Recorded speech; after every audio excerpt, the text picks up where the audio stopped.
আসলে ভালোবাসা একেকজনের কাছে একেক রকম। আর কেউ কাউকে প্রকৃত ভালোবাসলে সে তাকে কখনোই ছেড়ে যায় না। আসসালামু আলাইকুম। গরম গরম ভাতে চেপা শুটকিতে চাল কুমড়ার বড়া খেতে কিন্তু দারুণ ছিল। আর আপনাদের সাথে আমি রান্নার ফাঁকে আমার একটা ভালোবাসার গল্প বলবো। শুটকি মাছের চাল কুমড়ার বড়ার যে রেসিপিটা আপনাদের সাথে আজকে শেয়ার করব, সেটা কিন্তু আমার বেলকুনিতে হয়েছে। গাছটা আমার ফুলের টবের মধ্যে এমনি এমনি হয়েছে।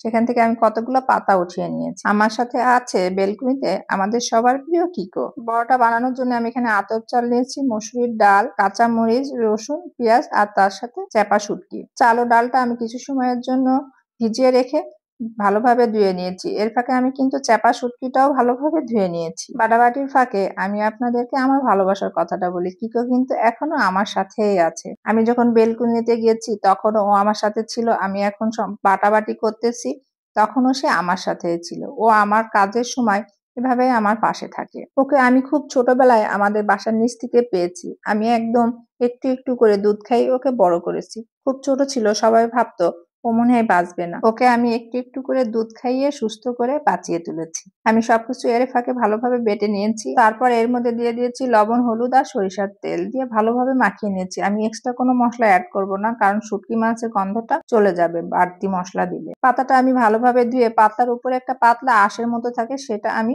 উঠিয়ে নিয়েছি। বড়াটা আমি এমন ভাবে তৈরি করেছি, উপরের দিকে হালকা করে মিশ্রণটা লাগিয়ে দিয়েছি আর ভিতরের দিকে একটু মোটা করে দিয়েছি। দিয়ে আমি হালকা করে একটা ভাঁজ করে নিয়েছি। ভাঁজটা দেখলে আপনারা বুঝতে পারবেন। আমি আবারও আরেকটা তৈরি করে আপনাদেরকে দেখিয়ে দিচ্ছি।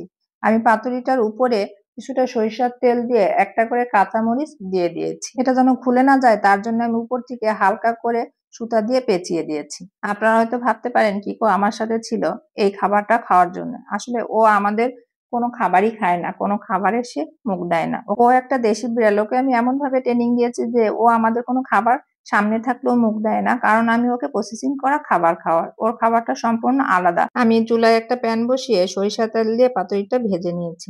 একটু সময় নিয়ে এপাশ ওপাশ করে ভাজতে হবে। আসলে আমরা ভালোবাসার কাছে অসহায়, কারণ ও একটা বিড়াল।